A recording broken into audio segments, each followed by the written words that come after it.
Marvel rise of the ultimate AI. अध्याय 21। Mason industries ने Starlink का अनावरण किया। पिछला। अगला।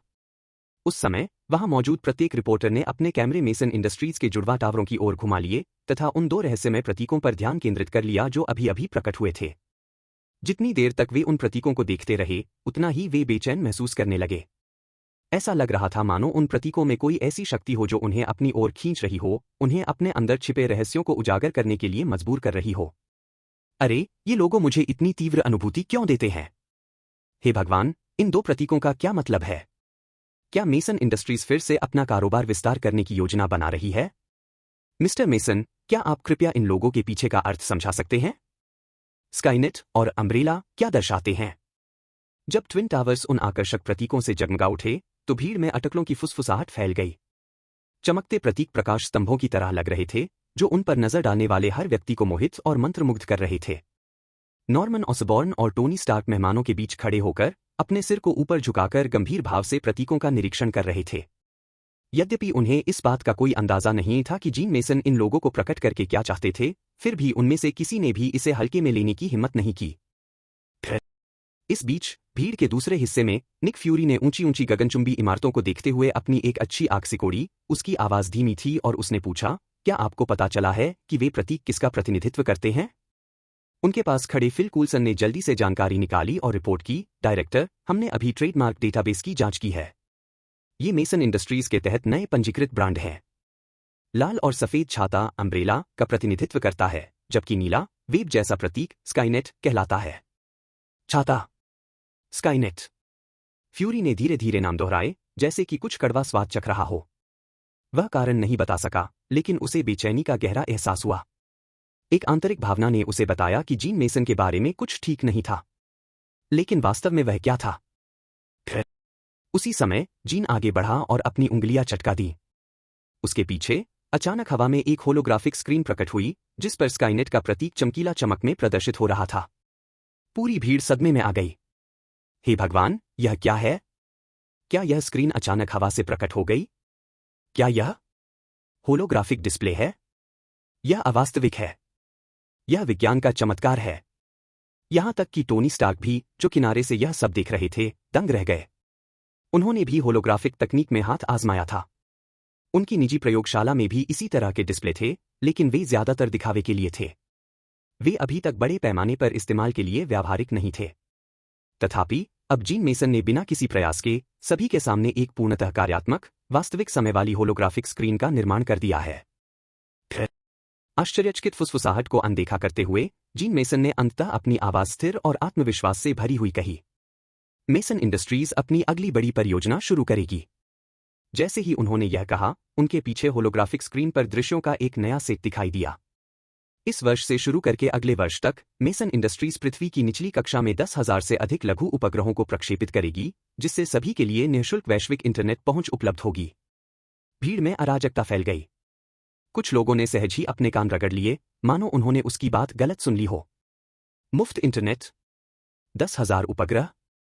जीन ने अपनी बात जारी रखी, उनकी आवाज अडिग थी। मैं इस पहल को स्टारलिंक परियोजना कहता हूं। पत्रकार तुरंत हरकत में आ गए और इस ऐतिहासिक क्षण के हर क्षण को कैमरे में कैद करने लगे। जीन मेसन के मुंह से निकला हर शब्द शुद्ध स्वर्ण था। यह घोषणा अकेले ही इतनी महत्वपूर्ण थी कि यह पूरे एक वर्ष तक समाचारों में छाई रही। उसके पीछे होलोग्राफिक डिस्प्ले पर स्टारलिंक प्रोजेक्ट की क्रियाशीलता का अनुकरण दिखाया गया। हजारों उपग्रह पृथ्वी के चारों ओर घनी तरह से घिरे हुए थे, जो पूरे ग्रह पर निर्बाध रूप से हाई स्पीड इंटरनेट सिग्नल प्रसारित कर रहे थे। कोई अंधेरा क्षेत्र नहीं, कोई प्रतिबंध नहीं, एक सच्चा वैश्विक नेटवर्क। जब दर्शक अभी भी सदमे से उबर नहीं पाए थे, टोनी स्टार्क ने अचानक अपना हाथ उठाया और जोर से पुकारा, मिस्टर मेसन, क्या मैं एक प्रश्न पूछ सकता हूं? जीन ने उसे आगे बोलने का इशारा किया। आपकी योजना महत्वाकांक्षी लगती है, लेकिन आप कैसे उम्मीद कर सकते हैं कि ये उपग्रह बिना ईंधन के कक्षा में बने रहेंगे? स्टार्क ने अपना चश्मा ठीक किया, उसकी आवाज संदेह से भरी हुई थी। एक बार जब उपग्रह आकार में छोटे हो जाते हैं, तो वे कक्षीय समायोजन के लिए पर्याप्त ईंधन नहीं ले जा सकते हैं। तो मुझे बताओ, क्या तुम्हारा तथाकथित स्टारलिंक बस फॉलिंग स्टार प्रोजेक्ट में नहीं बदल जाएगा? दर्शकों में हंसी की लहर दौड़ गई। भीड़ में मौजूद कई औद्योगिक विशेषज्ञों ने पहले ही जीन की योजना की व्यवहार्यता को खारिज कर दिया था। स्टार्क ने बस वही कहा जो वे सब सोच रहे थे। यदि जीन मेसन के पास उन उपग्रहों को कक्षा में बनाए रखने का कोई वास्तविक समाधान नहीं होता, तो संपूर्ण स्टारलिंक परियोजना शुरू से ही असफल हो जाती। सभी को आश्चर्य हुआ कि जीन शांत रहा। उन्होंने मुस्कुराते हुए कहा, श्री स्टार्क ने बहुत ही सही मुद्दा उठाया है। स्टार्क इंडस्ट्रीज के सीईओ से यही उम्मीद थी। फिर, बिना एक पल भी गवाए, उन्होंने होलोग्राफिक डिस्प्ले की ओर इशारा किया। बेशक, मेसन इंडस्ट्रीज ने पहले ही इस मुद्दे पर विचार कर लिया है। कृपया हमारे उपग्रह डिजाइन पर एक नजर डालें। उनके हाथ के एक झटके से स्टारलिंक उपग्रह का विस्तृत 3D मॉडल होलोग्राफिक स्क्रीन पर प्रदर्शित हो गया, जिससे उपग्रह का प्रत्येक आंतरिक घटक प्रकट हो गया। पहले तो स्टार्क को हल्की सी जिज्ञासा हुई, लेकिन जैसे ही उन्होंने उपग्रह के जटिल डिजाइन की जांच की, उनकी हंसी गायब हो गई। वह अनजाने में ही ऊपर उठा, अपना धूप का चश्मा उतारा और स्क्रीन पर गौर से देखने लगा। इस डिजाइन में कुछ तो बात थी। यह सिर्फ अच्छा ही नहीं था, यह प्रतिभा थी। सुंदर औद्योगिक डिजाइन, अत्याधुनिक ऊर्जा स्रोत, अविश्वसनीय रूप से कॉम्पैक्ट प्रणोदन प्रणाली, इस ब्लूप्रिंट में ऐसे तत्व थे जिन्हें वह भी पूरी तरह से नहीं समझ पाए थे। विशेषकर उपग्रह के केंद्र में स्थित वह छोटा सा ऊर्जा कोर। इसमें कुछ ऐसा था जिससे उसकी उंगलियां जिज्ञासा से खुजलाने लगीं। उसे यह पता लगाना था कि यह कैसे काम करता है। इस बीच बाकी दर्शक बड़ी मुश्किल से ही अपनी बात रख पा रहे थे। हे भगवान, क्या यह स्टारलिंक उपग्रह है? मुझे कुछ भी समझ नहीं आया, लेकिन यह अविश्वसनीय लग रहा है। यह है मेसन इंडस्ट्रीज की शक्ति। स्टार्क को देखो, वह एकदम चुप है, उसके पास कहने को कुछ भी नहीं है। क्या हमें सचमुच दुनिया भर में मुफ्त हाई स्पीड इंटरनेट मिल रहा है? जहां आम लोग इस दृश्य को देखकर आश्चर्यचकित थे, वहीं औद्योगिक विशेषज्ञों को लगा कि उनका संपूर्ण विश्व दृष्टिकोण बिखर गया। यह परियोजना सिर्फ साहसिक नहीं थी, यह क्रांतिकारी था। अध्याय 22, हाइव बेस। पिछला। अगला। समापन समारोह का जश्न मनाने के लिए आयोजित भोज देर शाम तक चला और अंततः समाप्त हो गया। लेकिन तब तक रिपोर्टर पहले ही गायब हो चुके थे, शायद जश्न मनाने के लिए कहीं छिपकर जा रहे थे। आखिरकार, आज के कार्यक्रम ने उन्हें सिर्फ स्टारलिंक प्रोजेक्ट की घोषणा से कहीं ज्यादा दिया था। ऐसी कई अन्य परियोजनाएं थीं जिनके बारे में उन्होंने पहले कभी सुना भी नहीं था। इनमें से प्रत्येक शीर्षक सामग्री थी। अब वे अपने स्टेशनों की ओर वापस दौड़ रहे थे और वर्ष की सबसे विस्फोटक खबरें लिखने के लिए उत्सुक थे। यद्यपि भोज समाप्त हो चुका था, लेकिन मेसन इंडस्ट्रीज के ट्विन टावर्स के अंदर कर्मचारी अपने पदों पर बने रहे, मानो वे सभी जीन मेसन के अगले निर्देशों की प्रतीक्षा कर रहे हों। अपने स्थान पर लौट जाओ और काम पर लग जाओ। जीन की आवाज पूरे हॉल में गूंज उठी, एक सरल, अनौपचारिक आदेश। अगले ही क्षण एक कमरे में छिपा हुआ पैनल चुपचाप खुल गया, जिससे एक गुप्त मार्ग दिखाई दिया। एक एक करके कर्मचारी सदस्य अंधेरे द्वार में चले गए और नजरों से ओझल हो गए। आज के लिए यही बात समाप्त होनी चाहिए, जीन ने गुप्त लिफ्ट में कदम रखने से पहले खुद से कहा। उसने सबलेवल 10 का बटन दबाया। 3 साल पहले पूरे अमेरिका से पर्याप्त संसाधन प्राप्त करने के बाद उनकी योजनाएं बिना किसी बाधा के आगे बढ़ रही थीं।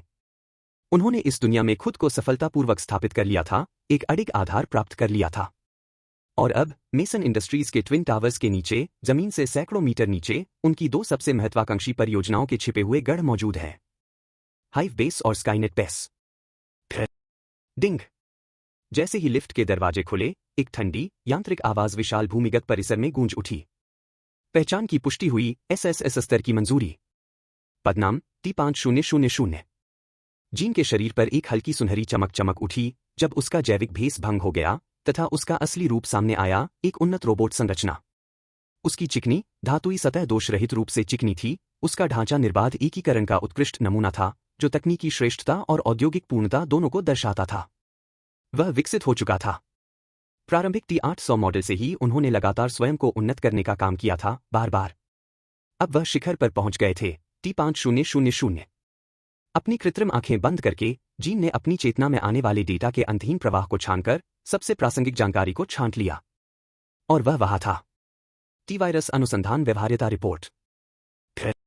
वर्षों से हाइव बेस टी वायरस के संभावित अनुप्रयोगों पर शोध करने में लगा हुआ था। अब नवीनतम प्रयोग रिपोर्ट ने एक चौंकाने वाला खुलासा किया है। टी वायरस व्यवहार्यता 90% से अधिक। एक मुस्कान अजीब तरह से मानव जैसी उसके धातुमय चेहरे पर उभरी। फिर एक और रिपोर्ट सामने आई। जी वायरस व्यवहार्यता 70%। जीन ने निर्णय लेते हुए अपनी उंगलियां हवा में थपथपाईं। अगले चरण पर आगे बढ़े। एक बार जब टी वायरस की व्यवहार्यता 95% से अधिक हो जाए, तो लाइव मानव परीक्षण शुरू करें। उसी समय हाइव बेस में दूर से एक अलार्म की आवाज गूंजी। जीन ने धीरे से हंसते हुए कहा, अब मुझे रोकने की कोशिश कर रहे हो? बहुत देर हो चुकी है। उसकी निगाहें तेज हो गईं, उसे एक अपरिचित उपस्थिति का एहसास हुआ, कोई उसे देख रहा है। जासूसी का एक दयनीय प्रयास, तुमने मेरे सामने चाले चलने की हिम्मत की? उसकी सुनहरी उंगलियों ने हवा में एक रून का निशान बनाया और एक पल में एक चमकदार सुनहरा पोर्टल साकार हुआ। इसके माध्यम से वह स्पष्ट रूप से जादूगरों के एक समूह को देख सकता था, जो अपने हाथों से प्राचीन कलाकृतियों को पकड़कर उसके स्थान को खोज रहे थे। जैसे ही उन्होंने पोर्टल को प्रकट होते देखा, उनके चेहरे पर आश्चर्य के भाव उभर आए। वे जानते थे कि उनका पर्दाफाश हो चुका है। जैसे ही उन्होंने युद्ध की तैयारी के लिए अपने हथियार उठाए, उनके शरीर के चारों ओर घूमती काली ऊर्जा तीव्र हो गई। वे डोरमामू के अनुयायी थे, जो अंधकार आयाम का अंधकार प्रभु था। जीन के होठों पर ठंडी मुस्कान आ गई। बहुत बढ़िया। मुझे बस्टी वायरस के लिए और अधिक परीक्षण विषयों की आवश्यकता थी। सुनहरे द्वार से होते हुए जीन उनके ठीक सामने आ गया। जादूगरों ने घबराई हुई नजरों से एक दूसरे को देखा, फिर बिना किसी हिचकिचाहट के उन्होंने काले जादू की बौछार कर दी। जब वे उसकी ओर बढ़े तो उनकी आंखें कट्टर भक्ति से जल रही थीं। लेकिन जीन अविचलित रहे। अपनी भुजाएं ऊपर उठाते ही उसके हाथों में शुद्ध ऊर्जा के दो सुनहरे भाले प्रकट हो गए। उनके शाफ्टों पर जटिल रहस्यमय पैटर्न झिलमिला रहे थे। जिस क्षण अंधेरे जादू का पहला विस्फोट भालों पर पड़ा, इसे तुरंत अवशोषित कर लिया गया, ईंधन में परिवर्तित। जीन मुस्कुराया। कितना दयनीय। बिल्कुल तुम्हारे मालिक डोरमामू की तरह। वह महसूस कर सकता था कि चुराई गई अंधकार में ऊर्जा उसके शरीर में प्रवेश कर रही है, जिससे उसकी पहले से ही प्रबल शक्ति और बढ़ गई है। जादूगरों के चेहरे पर अहंकार से भय का भाव आ गया। यह कैसे संभव है? हमारे भगवान का जादू यह काम क्यों नहीं कर रहा है? क्या डोरमामू ने हमें छोड़ दिया है? वह इतना शक्तिशाली क्यों है? उनका विश्वास डगमगा गया। एक समय उनके आत्मविश्वास से भरे हमले लड़खड़ा गए। कुछ लोगों ने सारी उम्मीदें खो दीं, निराशा में टूट गए क्योंकि ऊर्जा की सुनहरी जंजीरें उनके शरीर के चारों ओर लिपट गईं, उन्हें कैदियों की तरह जकड़ लिया। अन्य लोग, वो भागे। आतंकित होकर भागना।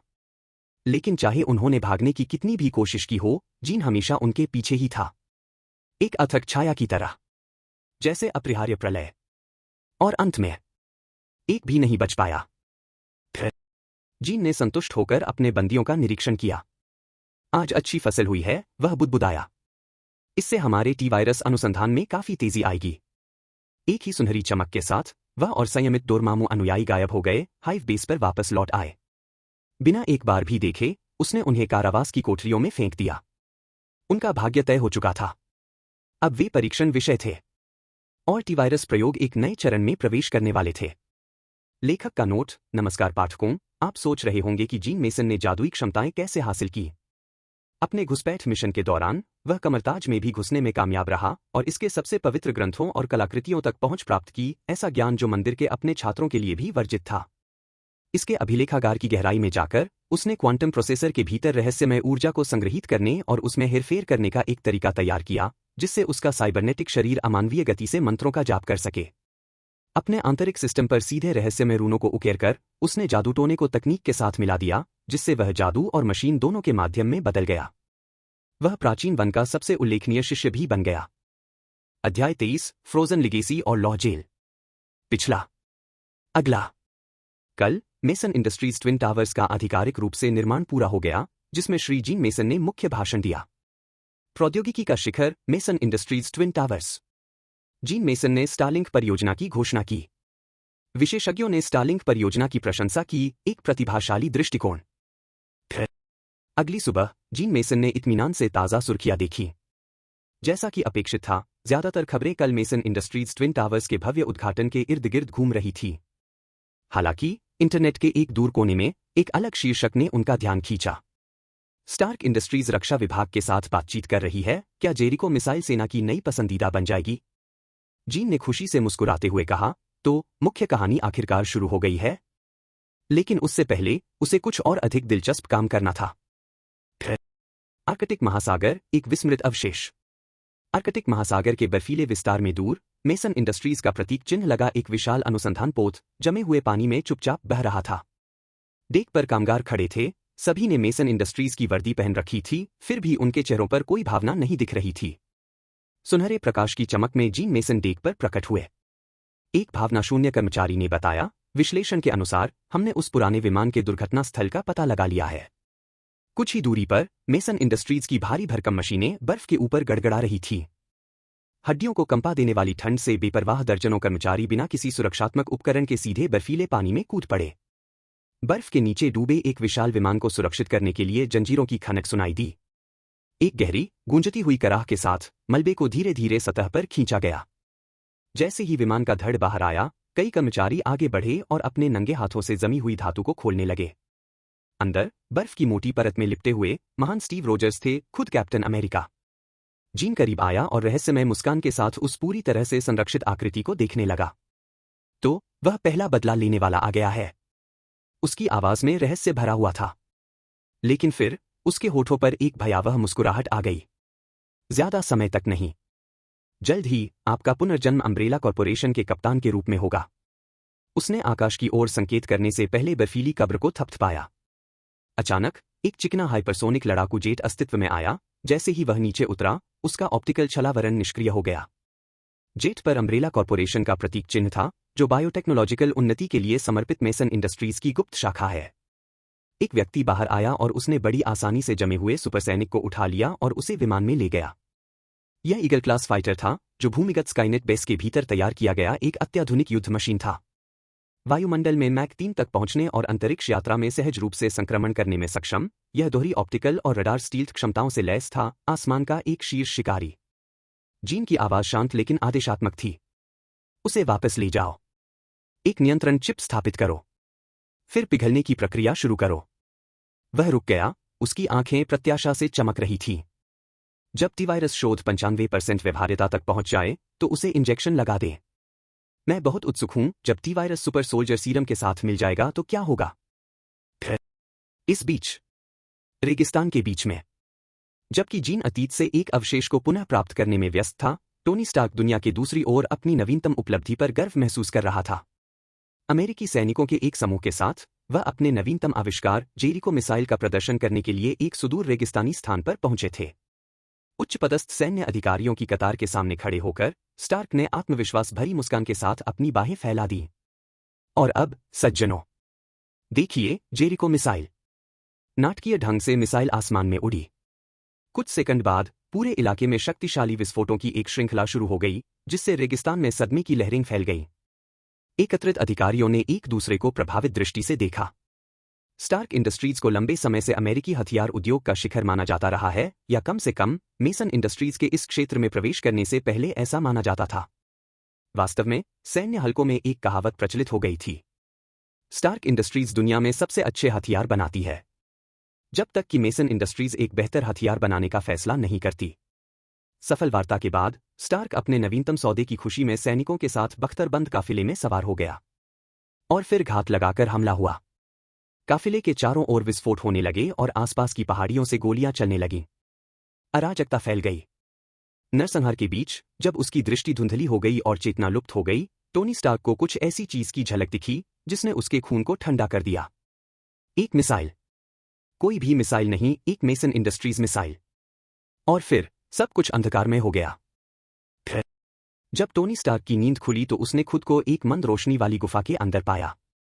उसकी छाती से एक भयंकर दर्द निकल रहा था।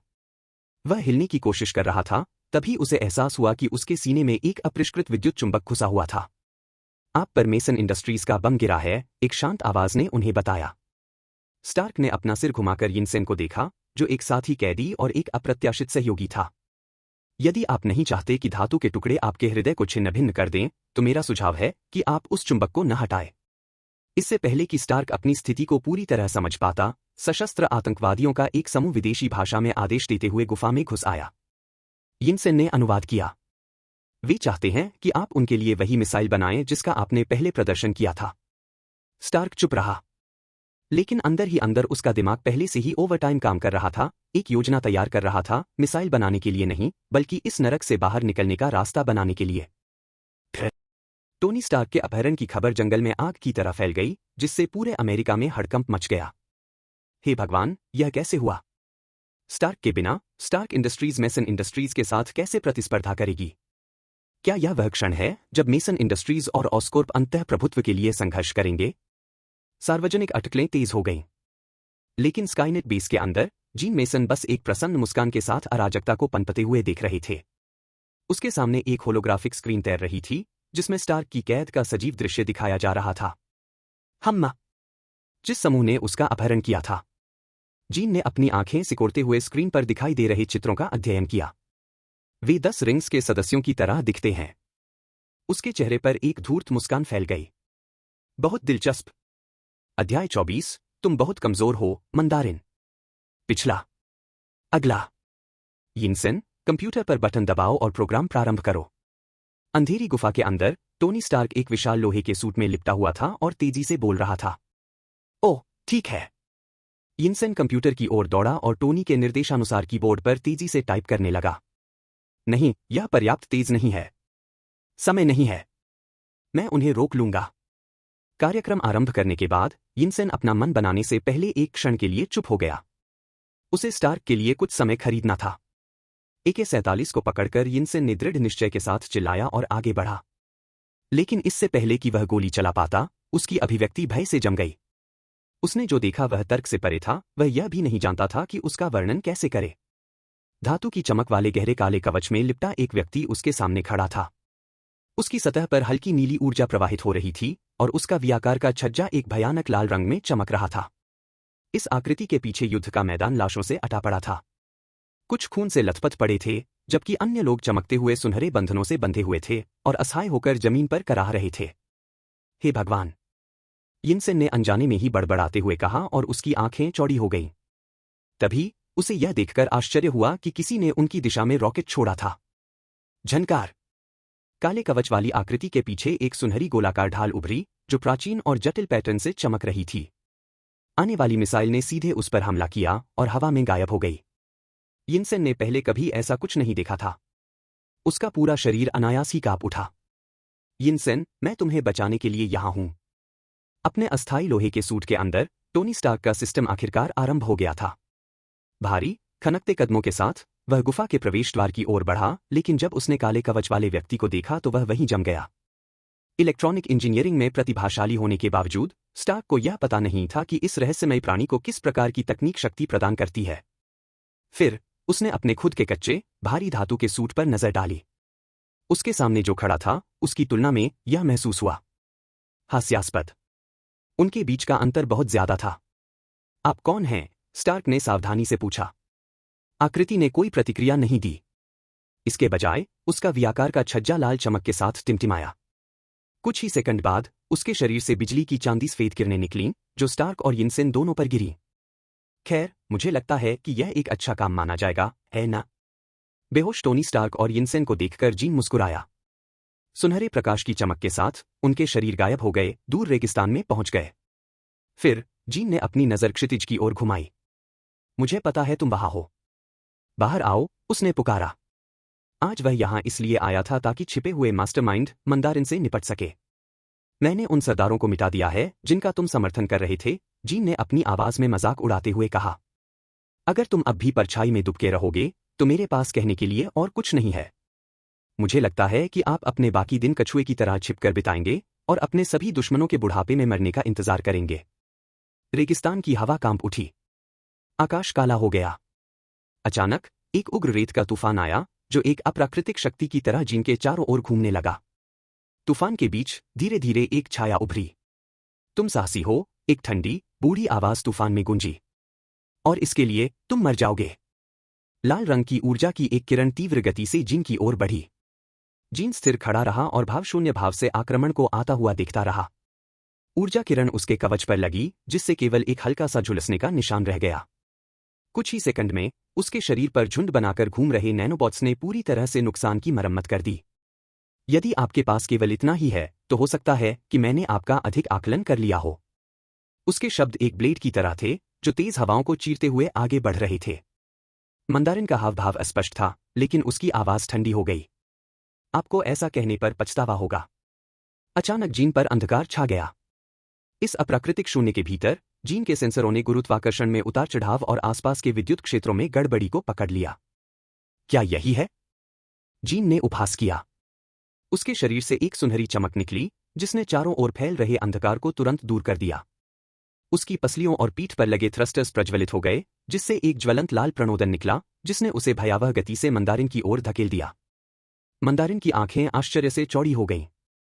उसने यह उम्मीद नहीं की थी कि जीन इतनी आसानी से उसके क्षेत्र से मुक्त हो जाएगा।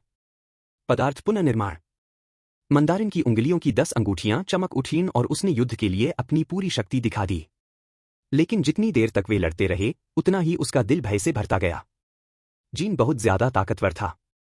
मैंडरिन को ऐसा महसूस हो रहा था जैसे वह किसी शिकारी के जाल में फंसा हुआ शिकार हो जो असहाय होकर संघर्ष कर रहा हो जबकि उसका प्रतिद्वंद्वी उसे मजे से देख रहा हो। उसकी 10 अंगूठियां अपार शक्ति की वस्तुएं इस शत्रु के सामने पूरी तरह से बेकार लग रही थी। इससे भी बुरी बात यह थी कि जीन जादू में बहुत कुशल था। उसकी क्षमताएं जादूगर सुप्रीम के जैसी ही थीं जिससे लड़ाई और भी भयावह हो गई। मंदारिन को न केवल जीन के अंतहीन तकनीकी हमलों का मुकाबला करना था बल्कि उसे अप्रत्याशित जादुई हमलों से भी बचना था। वह तेजी से अभिभूत हो रहा था। तुम बहुत कमजोर हो, जीन ने निराशा में कहा। मैंने अपनी शक्ति का 20% भी इस्तेमाल नहीं किया है। और अगर तुम इतने कमजोर हो, तुम्हारे अस्तित्व का कोई कारण नहीं है। मंदारिन की आंखें क्रोध से फैल गईं। आह! एक भयंकर गर्जना के साथ उसने अपने छल्ले सक्रिय कर दिए तथा अपनी सारी ऊर्जा भागने के लिए लगा दी। 10 छल्ले एक चमकदार, चकाचौंध कर देने वाली रोशनी के साथ चमक उठे और जीन की पकड़ से मुक्त होने का प्रयास करने लगे। अध्याय 25 चैलेंज मी में आपका स्वागत है। पिछला। अगला। मंदारिन के चेहरे पर मुस्कान अभी पूरी तरह से उभर भी नहीं पाई थी कि उसकी जगह शुद्ध आतंक ने ले ली। क्या? वह क्या देख रहा था? उसके सामने काले कवच वाली आकृति ने उसकी 10 अंगूठियों की शक्ति को पूरी तरह से नजरअंदाज कर दिया। प्रत्येक हाथ में उसने एक लंबा, ऑब्सीडियन काला ब्लेड पकड़ा हुआ था जो उसकी छाती पर बेरहमी से वार कर रहा था। उन ब्लेडों से निकलने वाली ऊर्जा में कुछ ऐसा था जो उसे बहुत परेशान कर रहा था, कुछ ऐसा जिससे उसकी रीढ़ में सिहरन पैदा हो गई। यह विचार उसके दिमाग में आने से पहले ही उसके शरीर ने सहज प्रतिक्रिया व्यक्त की। घातक प्रहार से बचने के लिए वह बेतहाशा मुड़ने और चकमा देने लगा। लेकिन इस अफरातफरी में उसका दाहिना हाथ ब्लेड के रास्ते में आ गया। शिज़ट! एक तीखी, जलन पैदा करने वाली आवाज हवा में भर गई। इससे पहले कि मंदारिन को कुछ समझ में आता कि क्या हुआ था, उसका कटा हुआ हाथ जमीन पर गिर चुका था। जब तक उसकी नजर अपने गिरे हुए अंग पर नहीं पड़ी, तब तक उसे भयंकर दर्द का एहसास नहीं हुआ। पीड़ा उसके शरीर में जंगल की आग की तरह फैल गई और इसके साथ ही 10 छल्लों की शक्ति भी आधी हो गई। युद्ध का मैदान एक पल में बदल गया। गुरुत्वाकर्षण संबंधी विकृतियां, विद्युत आवेश और तापमान संबंधी विसंगतियां जो कभी इस क्षेत्र में भरी हुई थीं, वे सब गायब हो गईं। रिंग्स के प्रभाव के बिना उनके चारों ओर चल रहा रेतीला तूफान शांत होने लगा। मैं तुम्हें वह सब कुछ दे सकता हूं जो तुम चाहोगी। मंदारिन की आवाज फट गई और वह हताशा में चिल्लाया। मुझे कुछ नहीं चाहिए। काले कवच वाले प्राणी की ठंडी, यांत्रिक आवाज से उसकी रीढ़ में सिहरन दौड़ गई। मैं केवल तुम्हारा जीवन चाहता हूं। मंदारिन की दृष्टि धुंधली हो गई क्योंकि वियाकार के छज्जे की लाल चमक एक बार फिर उसके सामने उभरी। अब वह महसूस कर सकता था, एक बर्फीली, धात्विक उपस्थिति उसके करीब आ रही थी। आह! उन्मत्त चीख के साथ उसने आने वाले प्रहार को रोकने के लिए अपने शेष हाथ का उपयोग किया। शिज़ट! ऑब्सीडियन ब्लेड का एक और फ्लैश। उसका आखिरी हाथ रेत से टकराया। जिस क्षण दूसरा अंग गिरा, 10 छल्लों की शक्ति पूरी तरह से खत्म हो गई। एक समय का शक्तिशाली सरदार, छायाओं का भयभीत अधिपति, अब एक टूटे हुए व्यक्ति से ज्यादा कुछ नहीं रह गया था। मंदारिन की सांसें तेज हो गई थीं, उसकी छाती धड़क रही थी और वह अपने सामने खड़े काले राक्षस को देख रहा था। तुम काले शैतान! मैं तुम्हें याद रखूंगा। उसकी आवाज में क्रोध झलक रहा था, लेकिन उस पर भय की एक अविश्वसनीय भावना हावी थी। तुम मुझे याद रखोगे? जीन ने अत्यंत अंतिमता के साथ कहा। क्योंकि मैं आखिरी चीज होंगी जिसे तुम कभी देखोगे। इससे पहले कि काली तलवार सीधे उसके दिल में जा धंसती, मंदारिन को कुछ प्रतिक्रिया करने का समय ही मिला। उसके शरीर में ऊर्जा का एक ऐसा उछाल आया कि वह आणविक स्तर पर टुकड़े टुकड़े हो गया। उसका मांस और हड्डियां बिखरकर शून्य हो गईं। छींटे! उसके होठों से खून की एक बूंद बह निकली। फिर भी जब वह मर रहा था, तब भी मंदारिन ने उपहास किया। तुम्हें लगता है तुम मुझे इतनी आसानी से मार सकते हो? तुम मेरी छाया से कभी नहीं बच पाओगे। जैसे ही उसके शरीर के अंतिम टुकड़े गायब हो गए, उसके मुंह और नाक से एक गहरा कोहरा फूट पड़ा, जो बचने के लिए हवा में घूम रहा था। तुम भागने की कोशिश कर रहे हो? जीन के छज्जे में लाल चमक अशुभ रूप से टिमटिमा रही थी। एक विशाल तंत्रिका नेटवर्क खुल गया, जो भागती हुई धुंध को सुनहरी रोशनी में कैद कर रहा था। मंदारिन का फंसा हुआ सार तड़प उठा और चीखने लगा। उसकी चीखें रेगिस्तान की रात को चीरती हुई निकल रही थीं। कुछ ही क्षणों बाद धुंध पूरी तरह से छंट गई। ऊर्जा विसंगति का पता चला। ऊर्जा पैरामीटर रिकॉर्ड किए गए। अंधेरे कवच के भीतर एक उन्नत ऊर्जा विश्लेषण प्रणाली सक्रिय हो गई, जो मंदारिन के सार के अवशेषों को तेजी से डिकोड कर रही थी। तो यह दुनिया सचमुच मेरी अपेक्षा से कहीं अधिक रहस्यों से भरी हुई है। जीन ने अपनी नज़र ऊपर विशाल आकाश की ओर उठाई। पहले तो उसे लगा कि वह मार्वल सिनेमैटिक यूनिवर्स में आ गया है, लेकिन जैसे जैसे वह इस दुनिया में गहराई से उतरता गया, उसे एहसास होता गया यह सिर्फ फिल्मों से कहीं आगे की बात थी। उसकी नज़र मंदारिन की कटी हुई भुजाओं पर पड़ी, जिनमें से प्रत्येक में अभी भी 5 अंगूठियां लगी हुई थीं। उसके होठों पर एक हल्की सी मुस्कान तैर गई। 10 रिंग्स। दिलचस्प। सुनहरी रोशनी की झिलमिलाहट के साथ काले कवच वाला वह व्यक्ति गायब हो गया और अपने हाइव बेस पर वापस लौट गया। फिर जीन मेसन और मंदारिन के बीच लड़ाई किसी की नज़र से छिपी नहीं रही। उनकी लड़ाई के दौरान उत्सर्जित ऊर्जा तरंगें इतनी प्रचंड थीं कि उन्होंने उपग्रहों को नष्ट कर दिया तथा उनके नीचे की भूमि का स्वरूप ही बदल दिया। जो कभी विशाल रेगिस्तान था, वह अब एक गहरा गड्ढा बन गया है, 10 मीटर गहरा और 1 किलोमीटर से अधिक व्यास का। संपूर्ण विश्व ने इस पर ध्यान दिया। हे भगवान! उस रेगिस्तान में आखिर क्या हुआ?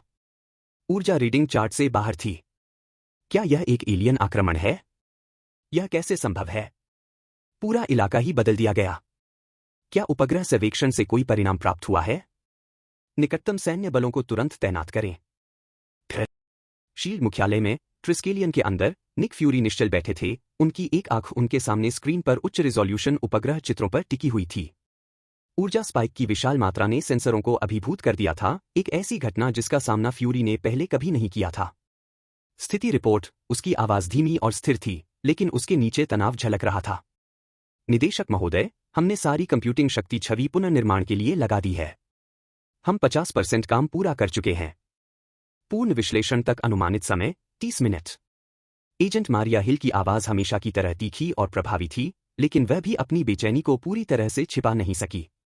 कौन या क्या ऐसी विनाशकारी शक्ति का प्रयोग कर सकता है? उस रेगिस्तान में जो कुछ भी हुआ था, वह शील्ड के अभिलेखागार में दर्ज किसी भी चीज से भिन्न था, और जल्द ही उन्हें अपना जवाब मिल जाएगा। फिर 30 मिनट बाद एक शील्ड तकनीशियन नियंत्रण कक्ष में घुस आया। उसका चेहरा पीला पड़ गया था और ठंडे पसीने से भीगा हुआ था। Director fury. एजेंट हिल। उसकी आवाज कांप रही थी। फ्यूरी की एक आंख सिकुड़ गई। यह क्या है? सर, आपको यह स्वयं देखना होगा। एक विशाल स्क्रीन चमक उठी, जिस पर अंतिम पुनर्निर्मित छवि प्रदर्शित हुई। खंडहरों के बीच एक अकेला काला व्यक्ति खड़ा था। लेकिन जिस चीज ने उन्हें सिहरन पैदा की, वह सिर्फ आंकड़ा ही नहीं था, बल्कि चित्र में निहित डेटा था। पूरी स्क्रीन 0 और 1 की एक स्ट्रिंग से भरी हुई थी, एक कोडित संदेश। फ्यूरी का चेहरा काला पड़ गया। इसका अनुवाद करो। तकनीशियन ने जोर से पढ़ने से पहले गहरी सांस ली। मैंने अपनी ताकत दिखा दी है। मुझे चुनौती देने के लिए आपका स्वागत है। सिर्फ शील्ड ही नहीं, पूरी दुनिया में खुफिया एजेंसियों को एक ही संदेश मिला। एक साहसिक, अनदेखी न की जा सकने वाली चुनौती जो पूरे ग्रह पर प्रसारित की गई।